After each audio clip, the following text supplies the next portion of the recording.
Hey there, I want to talk about tulips and how they explain like the NFT crash, crypto crashes, housing crashes, all of the bubbles that you're hearing about. Yes, tulips. Let me explain. So back in the 1600s, Netherlands was importing tulips and the really, really rare ones, I think they're coming from the Ottoman Empire, people started speculating on what they would be next year. And then people buy contracts to purchase them in the future. And this kind of spiraled very quickly out of control. And at one point, people were like selling or like leveraging their entire house.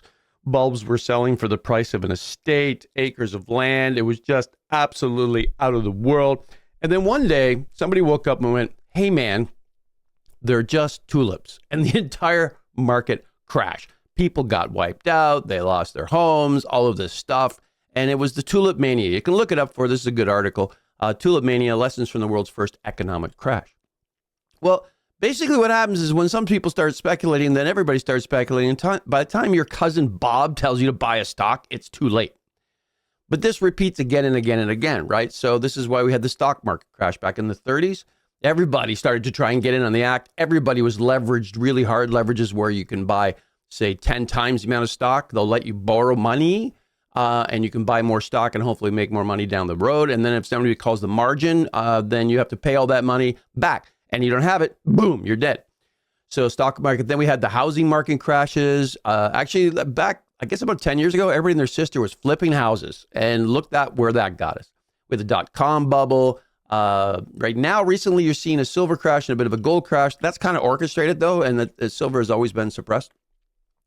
And then, do you remember NFTs where somebody paid, I don't know, $1 gazillion for the original tweet? NFTs actually have value for like ensuring something's actually what it is, but not like a picture of something, you know what I mean?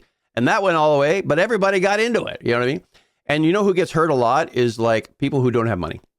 Because here's an opportunity to get rich and they take whatever little money they have and they invest it and they get crushed. And this applies to crypto, by the way, because everybody and their sister is investing in crypto and, you know, Bitcoin's worth like $100,000. But is it? Is it really? Somebody is going to wake up and go, it's just math, man. You know what I mean?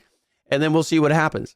And as well, right now, we got the AI bubble. It's a little bit of a different scenario, but all the big companies, just like the dot-com, all the big industries are betting on it heavy. And if it doesn't play out, it crashes.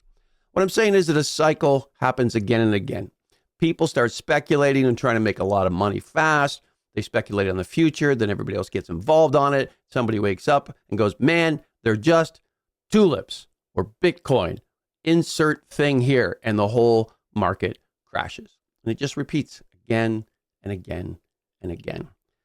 I hope this explains a lot of what's going on in the world right now because it's a little out of control, kind of fun to watch. And the problem is also if you don't have a lot of money, you can't win because the rich people win over time because they can afford all those crashes. But big crashes are big crashes. Anyways, man, they're just tulips. See ya.